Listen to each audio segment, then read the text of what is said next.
नमस्कार साथियों, स्वागत है मेरे YouTube चैनल गुरुकुल क्लासेस 9261 में। आज के इस सेशन में हम लोग नरेशन का एक्सक्लेमेटरी सेंटेंस पढ़ने वाले हैं। एक्सक्लेमेटरी सेंटेंस सीधी सी इसकी अपने को एक पहचान ध्यान में रखनी है और वो पहचान है सेंटेंस के अंदर, चाहे तो शुरुआत में ही आप देखोगे या सेंटेंस के एंड में साइन ऑफ एक्सक्लेमेशन दिया हुआ मिलेगा। ये वाला निशान अपने को दिया हुआ मिलेगा।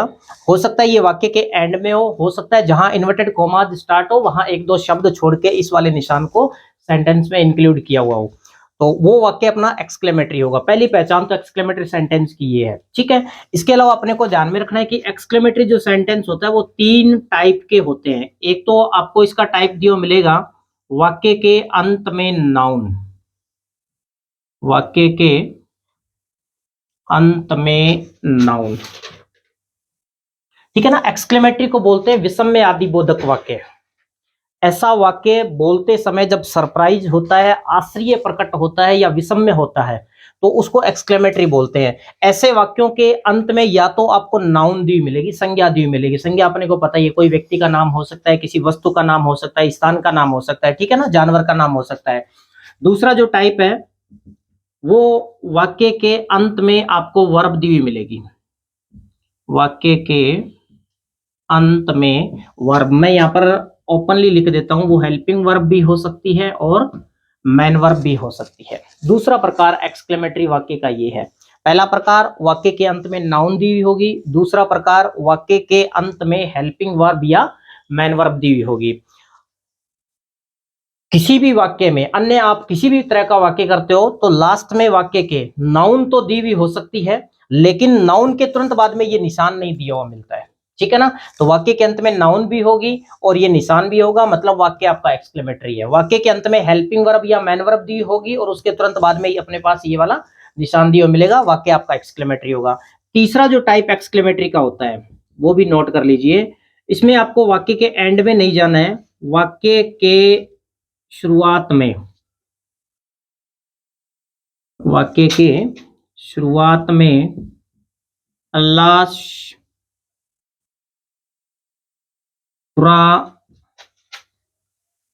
ओ या ओ गॉड जैसे शब्द, जैसे शब्द दिए हो। तीसरा टाइप होगा ये अपना, जहां इन्वर्टेड कॉमाज शुरू होते हैं वहां शुरुआत में ही आपको इनमें से कोई ना कोई शब्द दिया मिलेगा। हो सकता है वो अलास हो सकता है वो हुरा हो सकता है वो ओ हो या फिर ओ गॉड हो, और इनके तुरंत बाद में ये वाला निशान दिया मिलेगा। समझा गई बात। ये तीनों प्रकार के वाक्य, यदि इस श्रेणी का आपके सामने कोई वाक्य रखा गया तो वो वाक्य एक्सक्लेमेटरी होगा।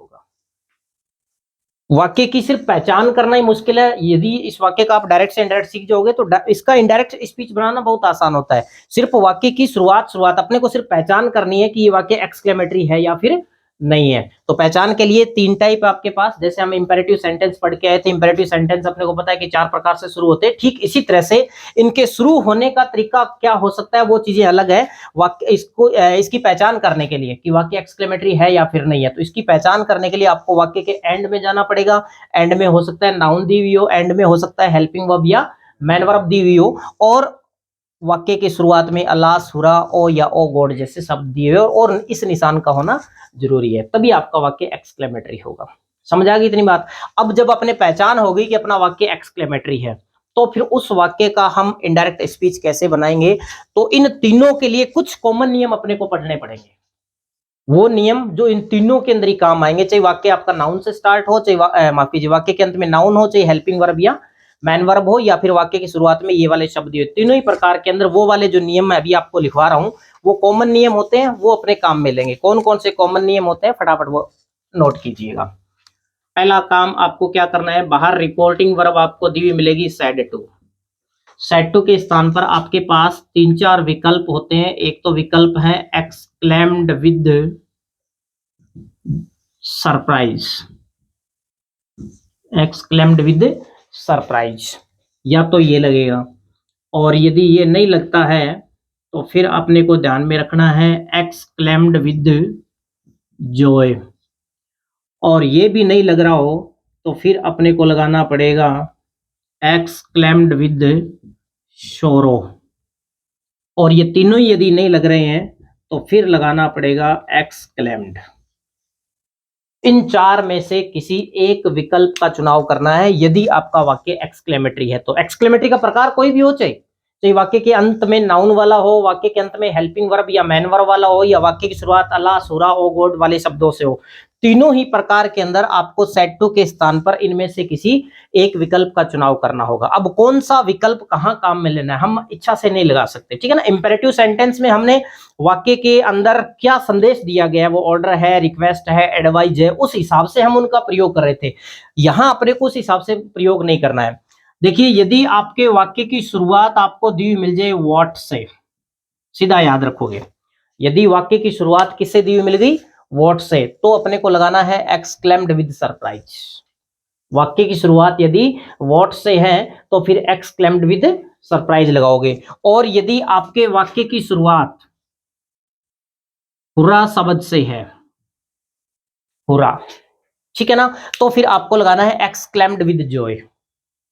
और यदि आपके वाक्य की शुरुआत हो अल्लाह, ओ या ओ गॉड से, तो फिर आपको एक्सक्लेम्ड विद शोरो शब्द का यूज करना है। तीन टाइप से वाक्य आपके एक्सक्लेमेटरी बनते हैं। तीनों ही टाइप के अंदर जब अपने पहचान होगी कि ये वाक्य एक्सक्लेमेटरी है, तीनों में से कोई भी प्रकार का वाक्य हो सकता है, तो बाहर जो रिपोर्टिंग वर्ब सेट टू दे रखी है, सेट टू के स्थान पे क्या लगेगा, अगर वाक्य आपका व्हाट से स्टार्ट है, स्टार्ट का मतलब इन्वर्टेड कोमाज के तुरंत बाद, इन्वर्टेड कोमा जहां से शुरू होता है वहां पर स्टार्टिंग पॉइंट माना जाता है। तो यदि आपका वाक्य व्हाट से स्टार्ट है तो एक्सक्लेम्ड विद सरप्राइज लगाओगे, यदि आपका वाक्य वहां हुरा से स्टार्ट है तो एक्सक्लेम्ड विद जॉय लगाओगे, और यदि आपका वाक्य इन तीनों में से किसी एक शब्द से स्टार्ट है तो फिर एक्सक्लेम्ड विद शोरो का प्रयोग करोगे, ठीक है। और यदि इनके अलावा और किसी शब्द से आपका वाक्य शुरू है तो फिर अपने किसका प्रयोग करेंगे, सीधा एक्सक्लेम्ड, सीधा एक्सक्लेम्ड शब्द का प्रयोग करेंगे। ये तो है रिपोर्टिंग वर्ब को सॉल्व करना। इसके बाद दूसरा तथ्य अपने को ध्यान में रखना है, कोमा और इन्वर्टेड कोमाज जो दे रखा है उसको हटाएंगे और कनेक्टिव वर्ड या कंजक्शन के रूप में आपको दैट ही लगाना है। कंजक्शन दैट ही लगेगा, कोमा इन्वर्टेड कोमाज जब हम हटाएंगे। 3 नंबर नियम लगा के और इसको आप एक बार के लिए डॉट डॉट करके छोड़ दीजिए। और ये डॉट डॉट मैंने इसलिए करवाया है क्योंकि तीनों ही प्रकार में ये वाला नियम अलग अलग होगा, तीनों प्रकार, क्योंकि हमने इससे पहले पता किया है कि एक्सक्लेमेटरी वाक्य कौन से होते हैं। तो 3 प्रकार के एक्सक्लेमेटरी वाक्य होते हैं तीनों प्रकार में। बाकी देखिए सेट टू के स्थान पर इनमें से क्या लग रहा है, तीनों में सेम रहेगा। कोमा इन्वर्टेड कोमा हटा के कंजक्शन क्या लगाना है, तीनों में सेम रहेगा। लेकिन तीसरे नंबर पर अपने को जो काम करना है वो तीनों प्रकार में अलग अलग काम करना है, ठीक है ना। तो इसके लिए एक बार के लिए हमने ब्लैंक छोड़ दिया। इसके बाद चौथा काम अपने क्या करना है वो चीज नोट कीजिए। ये जो तीसरा नियम है वो तीनों प्रकार में हम अलग अलग लिखने वाले हैं। 4 नंबर लिखोगे, हेल्पिंग वर्ब वोज या वर लगाओ, हेल्पिंग वर्ब वोज या वर लगाओ। 5वां नियम आपको ध्यान में रखना है, ए या एन को हटाओ।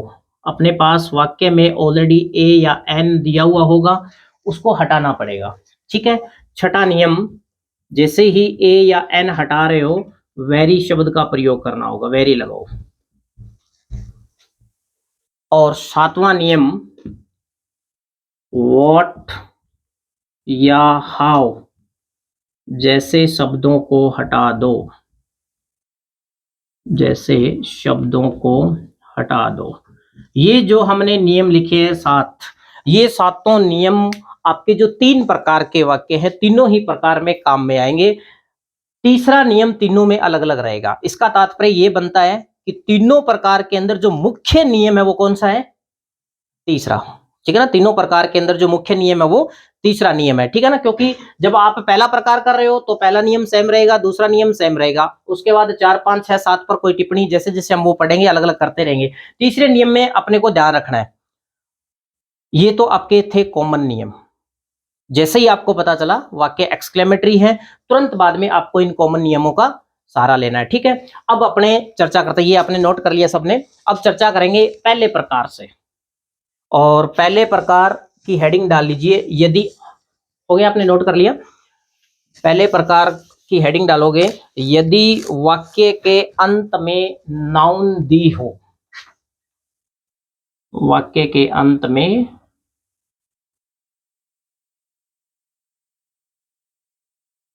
नाउन दी हो, यह है आपका पहला प्रकार, वाक्य के अंत में नाउन।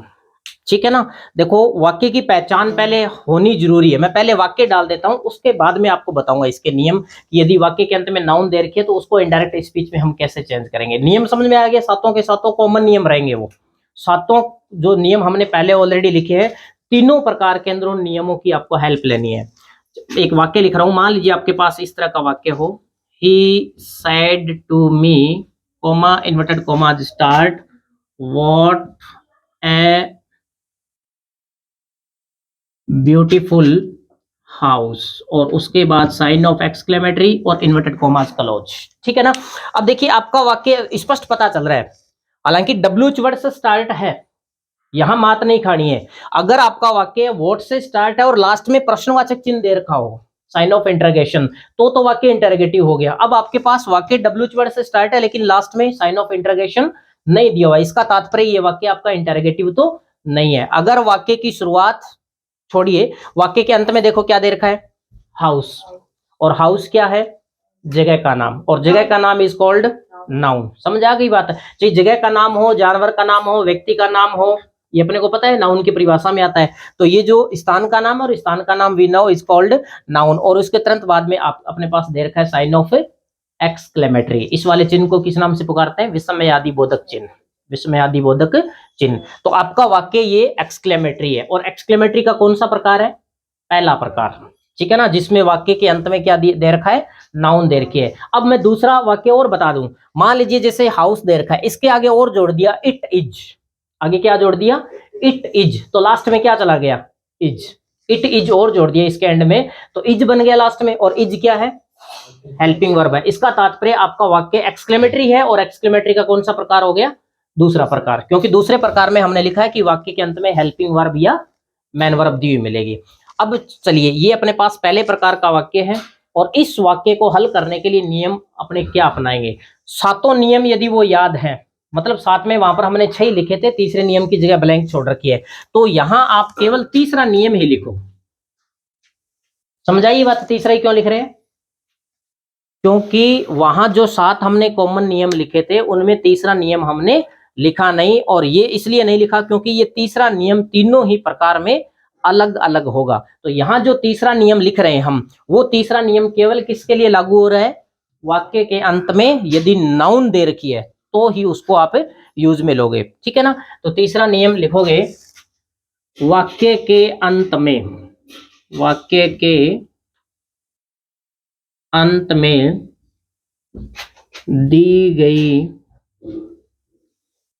नाउन के पहले द लगाकर, नाउन के पहले द लगाकर आंसर शुरू करो। वाक्य के अंत में दी गई नाउन के पहले द लगाकर आंसर शुरू करो। आंसर शुरू करने का मतलब समझ में आ गया, क्योंकि हमने, हमारे पास पहला नियम मौजूद है, दूसरा नियम हमारे पास में क्या है, कोमा और इन्वर्टेड कोमा को हटा के दैट लगाना है, और दैट के तुरंत बाद से आपका उत्तर शुरू होता है मैन, क्योंकि दैट तो कंजक्शन है, और दैट के तुरंत बाद से अपना उत्तर शुरू हो रहा है। तो वहां जो उत्तर शुरू करना है वो कौन से शब्द से करना है, आपके पास दिए गए वाक्य के अंत में जो भी नाउन दे रखी है उस नाउन के पहले आप द आर्टिकल लगाइए। तो यहाँ पर अपने पास दे रखा है हाउस, और इसका क्या बन जाएगा, द हाउस। तो जो कोमा और इन्वर्टेड कोमा के हटा के अपने इसके स्थान पर दैट लगा रहे हैं, दैट के तुरंत बाद वाला शब्द क्या होगा, द हाउस होगा। समझाइए बात। चलो, उन्हीं नियमों की हेल्प लेते हुए इस वाक्य को हल करते हैं। पहले तो स्टार्ट में ही का ही लिख दिया, सेड टू के स्थान पे क्या लगेगा, एक्सक्लेम्ड विद सरप्राइज।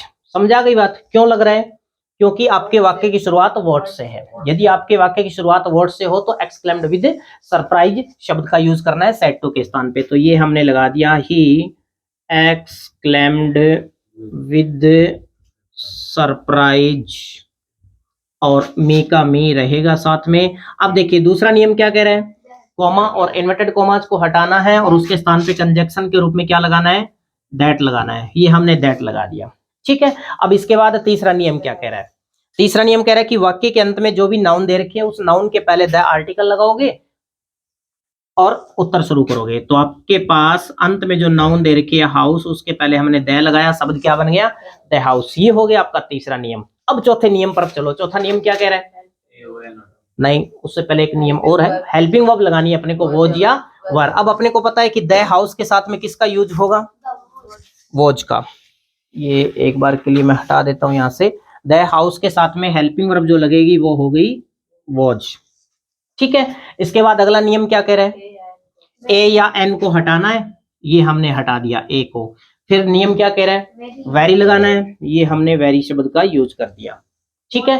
अब उसके बाद में क्या करना है, वोट या हाउ जैसे शब्दों को हटाना है, ये वोट को भी हटा दिया, ठीक है ना। अब नियम कंप्लीट हो गए। अब इस वाक्य में कुछ बचा है, ब्यूटीफुल बचा है, जो शब्द बच गया उसको वापस एज इट इज उतार दो बस। ये आंसर हो गया आपका। He exclaimed with surprise me that the house was very beautiful. वो जो आपके पास 7 नियम लिखे गए हैं, नियम कर्म वाइज लिखे गए हैं, उनका ऑर्डर चेंज नहीं होना चाहिए। सेट टू के स्थान पे क्या लगाना है, कोमा इन्वर्टेड कोमाज के स्थान पर क्या लगाना है। तीसरा नियम, यदि वाक्य के अंत में नाउन दे रखी है तो तीसरा नियम कहता है कि अंत में दी गई नाउन के पहले द आर्टिकल लगाओगे और वहां से ही उत्तर शुरू करना है। फिर आपको हेल्पिंग वर्ब वोज या वर लगानी है, उसके बाद में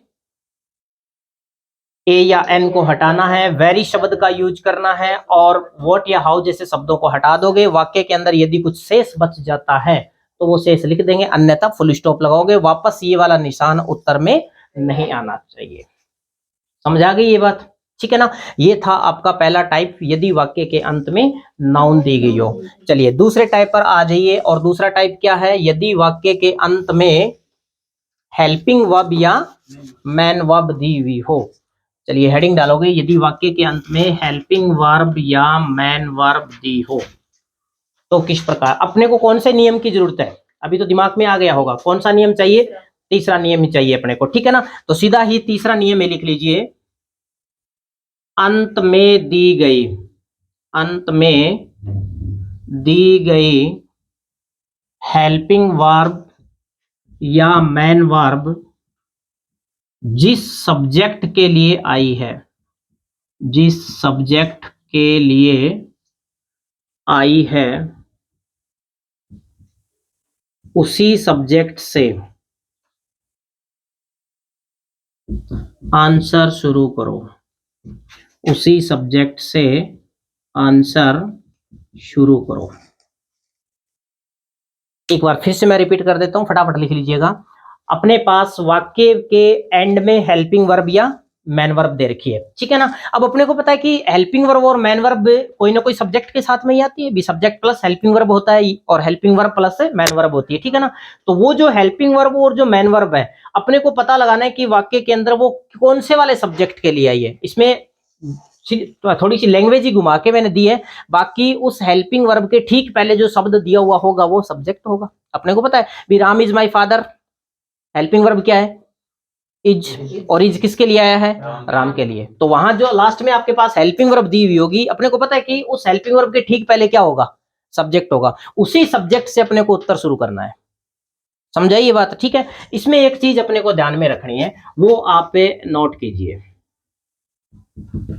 हाँ नोट कर लीजिए। एक चीज, एक टिप्पणी के रूप में अपने को ध्यान में रखना है। देखो, यदि वाक्य में, यदि वाक्य में ए या एन, यदि वाक्य में ए या एन दिया हो, ए या एन दिया हो तो हटाना नहीं है। ए या एन दिया हो तो हटाना नहीं है। और नहीं दिया हो, और आगे कंटिन्यू लिखोगे, और नहीं दिया हो तो लगाना भी नहीं है, लगाना भी नहीं है। समझाइए बात, ये जो टिप्पणी लिखी है।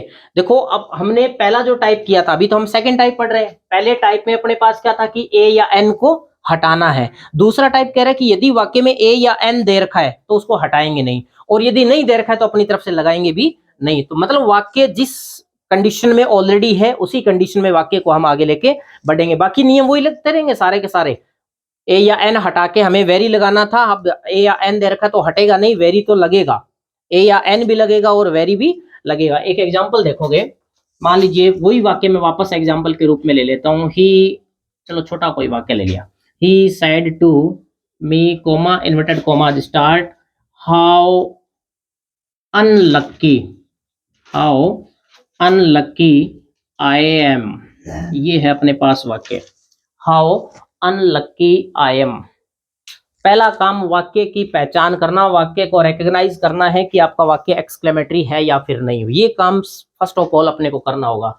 तो इधर तो पता चलेगा नहीं, क्योंकि वाक्य की जब भी पहचान करनी है तो इन्वर्टेड कॉमाज वाले भाग से पहचान होगी। वाक्य की शुरुआत डब्ल्यूएच वर्ड हाउ से कर रखी है, लेकिन वाक्य के अंत में प्रश्नवाचक चिन्ह नहीं है। यदि प्रश्नवाचक चिन्ह होता तो वाक्य अपना इंटरोगेटिव बन जाता। समझा ये बात, ठीक है ना। अब लास्ट में निशान क्या दे रखा है, साइन ऑफ एक्सक्लेमेटरी, ठीक है ना, विस्मय आदिबोधक चिन्ह दे रखा है, तो इसका मतलब आपका वाक्य एक्सक्लेमेटरी है। अब एक्सक्लेमेटरी में भी हमने 3 प्रकार पढ़े हैं, तो कौन से प्रकार का वाक्य है, इसके लिए हमने देखा कि वाक्य के लास्ट में क्या दे रखा है, हेल्पिंग वर्ब दे रखी है, इसका मतलब दूसरे टाइप का वाक्य है, ठीक है ना। अब दूसरे टाइप का वाक्य हो, पहले टाइप का वाक्य हो, वो जो नियम हमने साथ लिखे हैं वो तो कॉमन ध्यान में रखने ही रखने हैं। चलो पहला नियम क्या कह रहा है, सेड टू के स्थान पे क्या लगेगा, ही